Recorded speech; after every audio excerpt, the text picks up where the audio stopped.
Le terme Trinité vient du latin trinitas, qui signifie trois. La Bible a été écrite à l'origine en hébreu, la majeure partie de l'Ancien Testament en araméen, de petites parties de l'Ancien Testament en grec. Et le terme Trinitas ne se trouve donc nulle part dans la Bible. Le terme Trinité était utilisé pour décrire la Trinité de Dieu, telle que décrite dans les Écritures. Bien que le terme ne soit pas utilisé dans la Bible et soit un descripteur théologique ultérieur, Trinité est un terme approprié et utile pour décrire l'unité et la pluralité des personnes de Dieu. Dès les premiers mots de la Bible, il est évident qu'il y a pluralité avec Dieu. Même le mot hébreu utilisé pour Dieu, Elohim, dans Genèse 1, et dans une grande partie des Écritures hébraïques ou Ancien Testament, est au pluriel. Dieu est distingué de l'Esprit de Dieu, dans Genèse 1, 1, 2.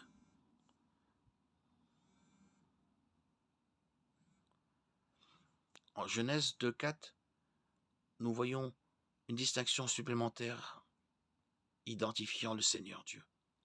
Dieu est identifié comme la personne qui interagirait souvent sous une forme physique avec l'humanité.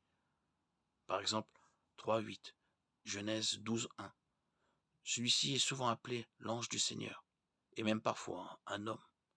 Il ressort clairement de ces premières références qu'il y a trois personnes distinctes qui sont une en essence et en égalité. Dieu, l'Esprit de Dieu, est le représentant de Dieu auprès de l'humanité. Bien sûr, ici, le terme de vision de la Trinité n'est pas mentionné. Bien que ces deux approches tentent de clarifier ce qui est souvent considéré comme une idée difficile, le texte biblique est clair sur la façon dont nous devons comprendre la Trinité. Et ni le modalisme ni le polythéisme ne sont compatibles avec ce que la Bible enseigne. Genèse 32, 24, 30, Exode 3, 2, 4, Genèse 16, 7, 11.